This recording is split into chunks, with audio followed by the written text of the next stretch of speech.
Rheumatic Disorders of Childhood. Juvenile dermatomyositis, JDM. Juvenile dermatomyositis. Multisystem disorder, most common cause of inflammatory myopathy in children. Age group 5 to 14 years, and female are more commonly affected than male. Pathogenesis non-suppurative inflammation, there is no formation of pus anywhere. What are they inflaming? Skin and muscles and vessels. Skin, muscles, vessels, so generally the entire body. Vessels, systemic vasculopathy. Clinical features: proximal symmetrical muscle weakness. Proximal symmetrical muscle weakness, it is an intrinsic cause, so it is a symmetrical proximal muscle weakness. Involves shoulder and hip muscles. Proximal muscles. Early feature: difficulty in getting up,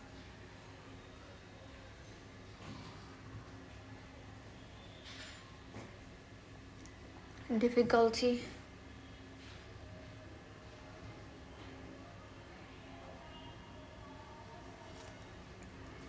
in getting up from a chair and climbing stairs. Difficulty in getting up from a chair or climbing stairs. Gower signs positive.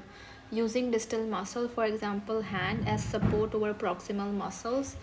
Example thighs, to get up. Skin findings: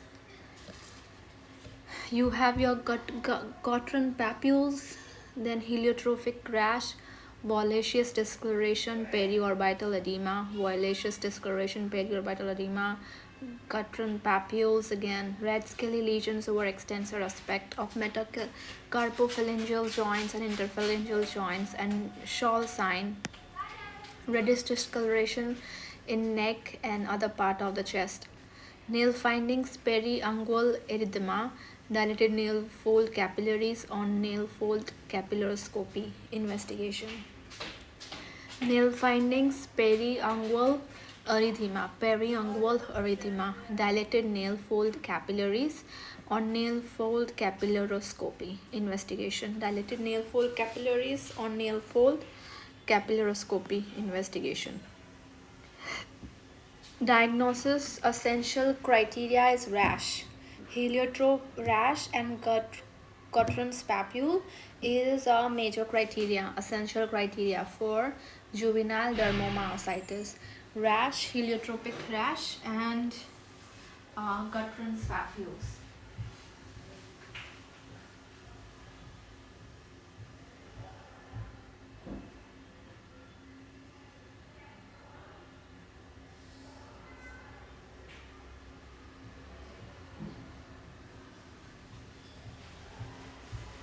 Heliotropic rash and Gottron's papule.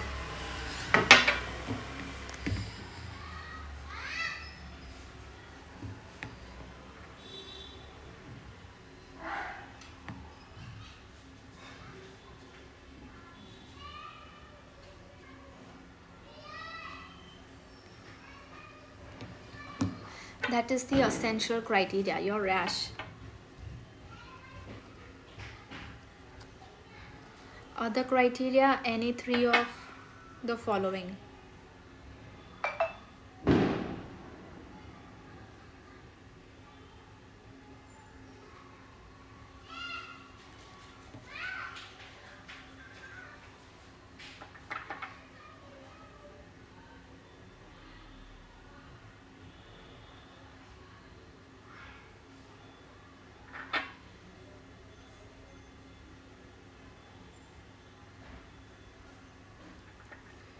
Muscle weakness, any three of the following criteria. What are they?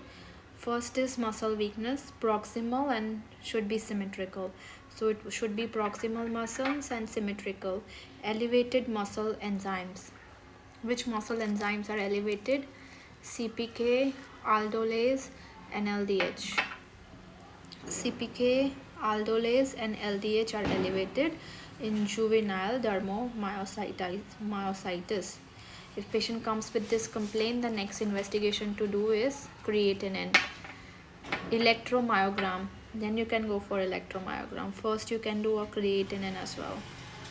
So electromyogram, you will see fasciculation, high frequency discharges in electromyogram. And muscle biopsy, last choice, you will see lymphocytic infiltrates. And this has replaced this is replaced by MRI in clinical practice. So no one goes for myogram or no one goes for muscle biopsy. They go for MRI in clinical practice.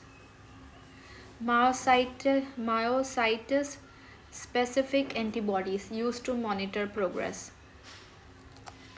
Myositis specific antibodies used to monitor prognosis.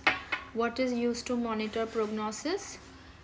Myositis specific antibodies.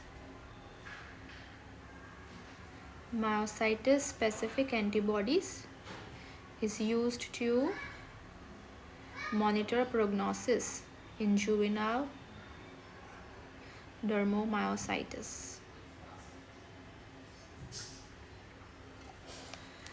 What are the myositis specific antibodies? First is anti-TNF1 gamma antibodies. Anti-TNF1 gamma antibodies, severe skin involvement and refractory to treatment. If they have severe skin involvement and refractory to treatment, then you suspect the gene involved in anti-TNF1. Anti-TNF1 is the gene involvement. Anti-TNF1.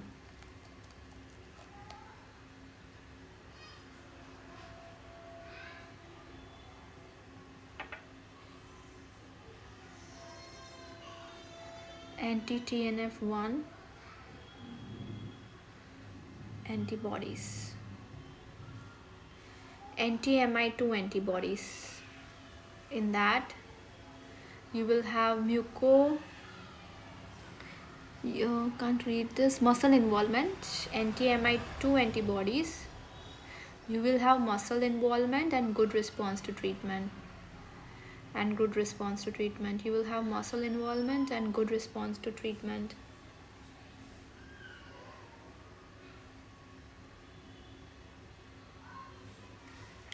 So anti-TNF1 gamma antibodies, you have severe skin involvement, and anti-MI2 antibodies, you have muscle involvement and good response to treatment.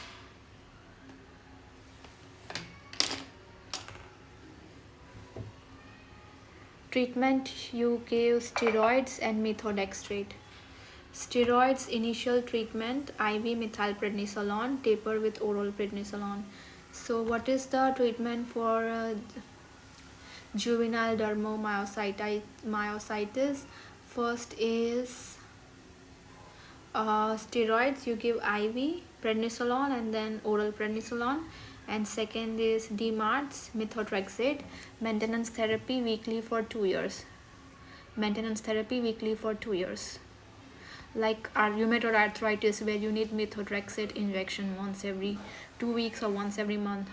Juvenile idiopathic arthritis, that was juvenile dermomyositis, and this is juvenile idiopathic arthritis, JIA, juvenile idiopathic arthritis. Most common chronic rheumatic arthritis in children. It is the most common chronic rheumatic arthritis in children. It is an autoimmune disorder. It is the most common chronic rheumatic arthritis in children, and it is an autoimmune disorder. Definition: age of onset should be less than 16 years, duration should be more than 6 weeks, involvement of at least one joint, and exclusion of other conditions. So it is kind of a diagnosis of exclusion, because we are saying that it is idiopathic, and it should have occurred before the child turns 16 years of age, and at least one joint has to be affected. Oligoarticular, most common type, oligoarticular, female more than male, less than 4 joints are involvement, large joints are affected, like knee, more common than ankle, more common than wrist. Extra articular findings, uveitis, strongly associated with positive ANA. What is the extra articular finding? Uveitis, strongly associated with positive ANA.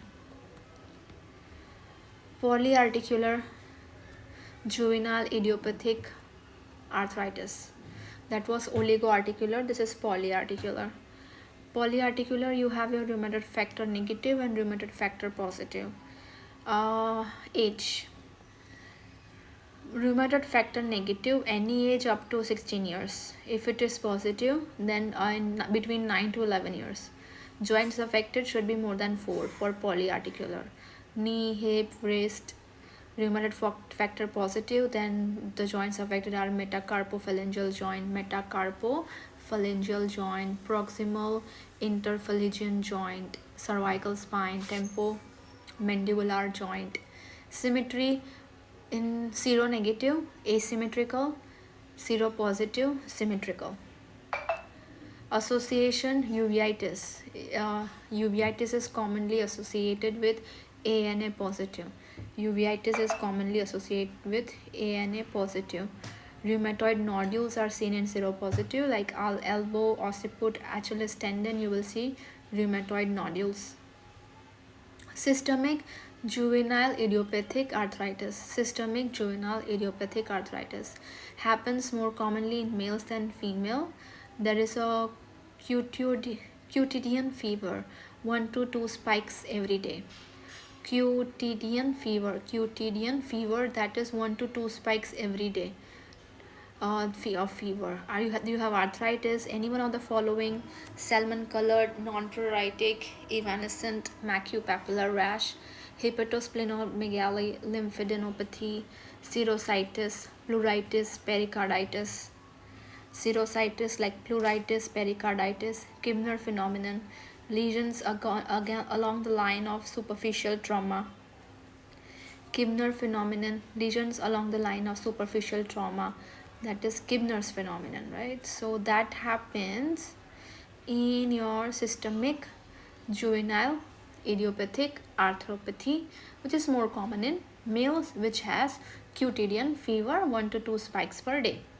Any one of the following: so salmon color patched, non-pruritic, evanescent macupapular rash, hepatosplenomegaly, lymphadenopathy, serositis, either pleuritis or pericarditis, Kibner phenomenon, lesions along the line of superficial trauma, hypersensitivity reaction, complication, macrophage activation syndrome, MAS, macrophage activation syndrome, hyperinflation, increased production of interleukins and cytokines. Hyperinflation, increased production of interleukins and cytokines.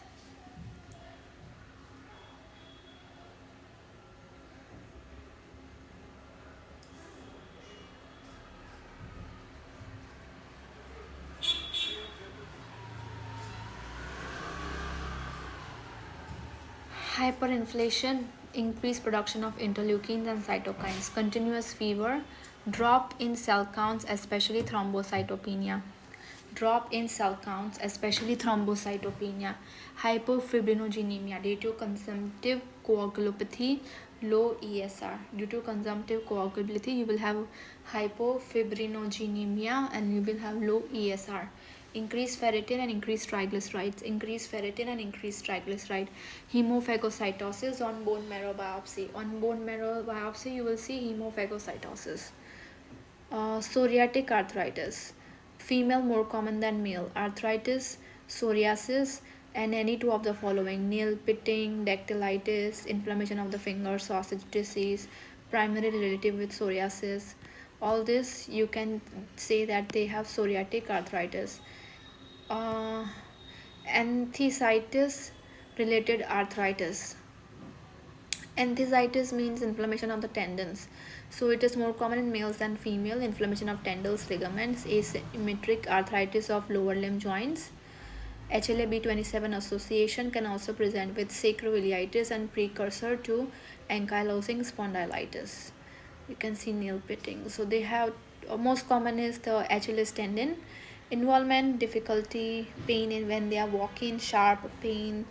You can give steroidal injections in there. Investigation, JIA is clinical diagnosis. Lab tests are not required. Inflammatory evidence, prognostic use. You can keep checking ESR and CRP to see disease progression. Treatment type and treatment. Oligoarticular, less joints are affected. Then you give NSAIDs, analgesia. If unresponsive, intra-articular triamcinolone. NSAIDs, analgesia. If unresponsive, intra-articular triamcinolone. Polyarticular NSAIDs plus DMARDs. Methotrexate, more commonly used than hydroxychloroquine. Hydroxychloroquine can cause blackish discoloration of the skin. Uh, that is your polyarticular, more than four joints are involved.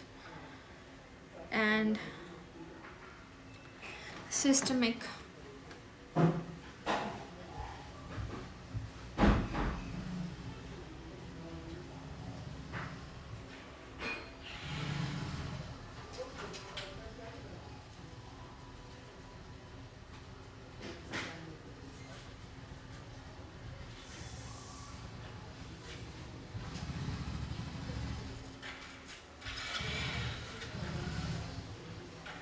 Systemic biological agents in anakinra, interleukin 1 receptor antagonist.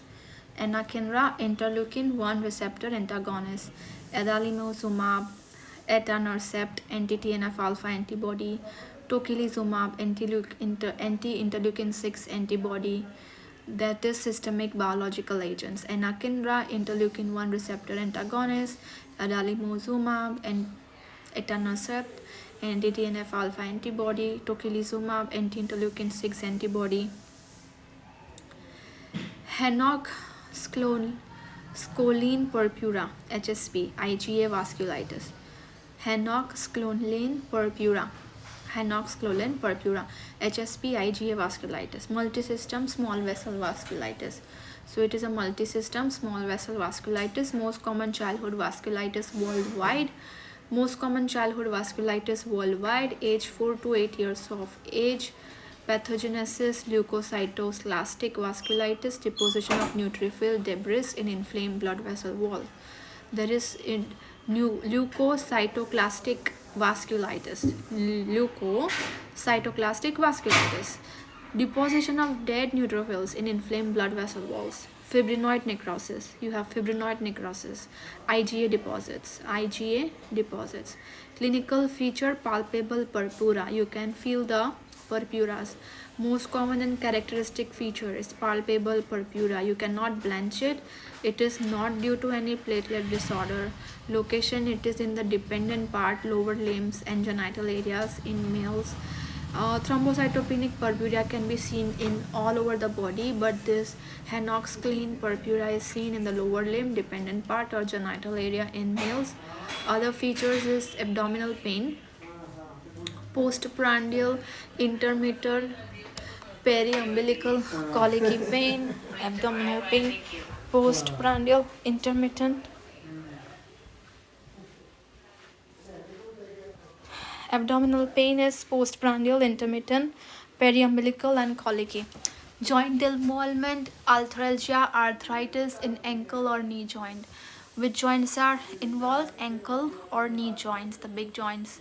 Arthritis or arthralgia in it, like joint pain. Renal involvement, you have hematuria or nephritis in 30% cases, and nephrotic range proteinuria in 10% cases, long-term renal complication. Renal involvement is also present in Henoch scoline purpura.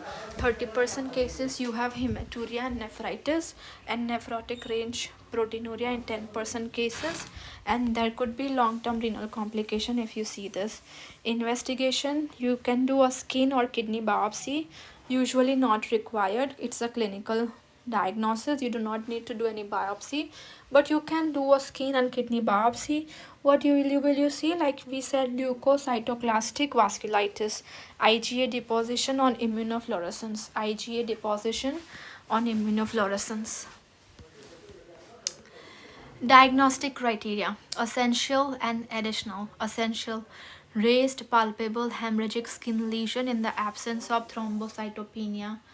Essential criteria, raised palpable hemorrhagic skin lesion in the absence of thrombocytopenia. Platelet count is normal or increased. Additional, at least one of the following: abdominal pain, positive biopsy finding, renal involvement, arthritis or arthralgia. Complication, acute GI involvement like intussusception or GI bleed. Chronic renal involvement, more than 6 year, predisposed to long-term renal problems. Regular monitoring of renal function for at least 1 year. 1 to 5% will develop progressive kidney disease. Prognosis, good prognosis, long-term follow-up if renal involvement. If they have a good prognosis, long-term follow-up is required if renal involvement. Treatment, supportive treatment, self-limiting, steroids, severe GI involvement, 10 to 20% have recurrence.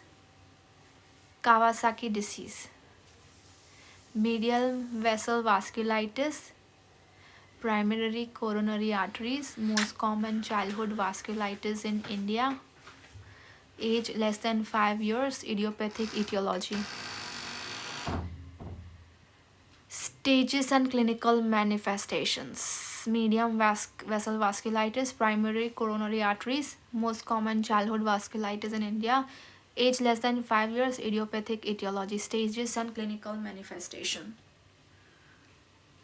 Stage acute, subacute. Acute Kawasaki's disease. It is within occurrence 1 to 2 weeks and decreased morbidity if diagnosed within this stage. So what is the features? More than 5 days of fever without any discernible cause. Most common pneumonic you can use is cream. C for conjunctivitis. Bilateral non-purulent spares limbus. Rash. Non-specific maculopapular rash. Extremities, non-pitting edema and erythema of limbs. Lymphadenopathy, unilateral cervical, mucocutaneous involvements, oral cavity, erythema, lips, cheilitis and strawberry tongue, cracking of lips. So conjunctivitis, strawberry tongue, non-specific maculopapular rash, all that points towards Kawasaki disease. Subacute complication 3 to 4 weeks, most dangerous. Coronary aneurysm. 25% of cases predisposal to myocardial ischemia, thrombosis and rupture. Myocardial ischemia, thrombosis and rupture. They also ask like a small child having a myocardial infarction, then you suspect Kawasaki's disease in them. Periungual desquamation, skin peeling around the nails. Periungual desquamation. Thrombocytosis, increased platelets. So this is seen in like 1 month or so. 25% of cases develop coronary aneurysm. You have to treat them as soon as you find out, within 1 or 2 weeks. Stage convalescent stage after 1 month, 6 to 8 weeks. Feature stage of recovery. Buse lines on nails. Other manifestations: BCG scar reactivation, perianal desquamation, aseptic meningitis, high irritability, high drops of gallbladder, right hypochondrial pain, urethritis, sterile pyuria, joint involvement, arthralgia, arthritis. Here you can see a BCG scar activation and perianal desquamation. Perianal desquamation can happen when the digestive juices are more acidic. So what are the other manifestations where you can doubt Kawasaki's disease? BCG scar reactivation, perianal desquamation, aseptic meningitis, sterile pyuria, high drops of gallbladder, joint involvement. Diagnostic criteria, clinical. So how do you diagnose Kawasaki's disease? Fever non for more than 5 days, you don't know what's going on, the fever is more than 5 days, and 4 out of the 5 cream findings. Now cream findings you have to remember: C is for conjunctivitis, R is for rash, E is for extremities changes, and then A is for lymphadenopathy, M is for mucocutaneous involvement. In mucocutaneous involvement, you see strawberry tongue and cheilitis.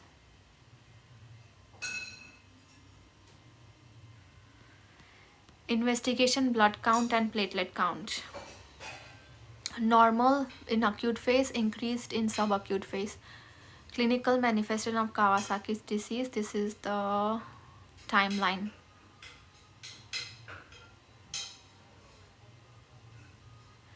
So you can see nails changes like Bue's line are appearing in the convalescent phase. In the acute phase, you are seeing thrombocytosis, cervical lymphadenopathy, lips and conjunctival changes, skin changes, myocarditis, arthritis, and fever in the acute phases. Subacute phases, you are seeing aneurysms, which is dangerous. Inflammatory marker, increased CRP and increased ESR. Echocardiography at diagnosis.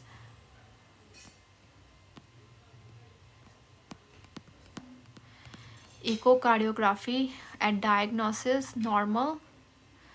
Then second week of illness. Then again check at 6 to 8 weeks and then evaluate after 1 year.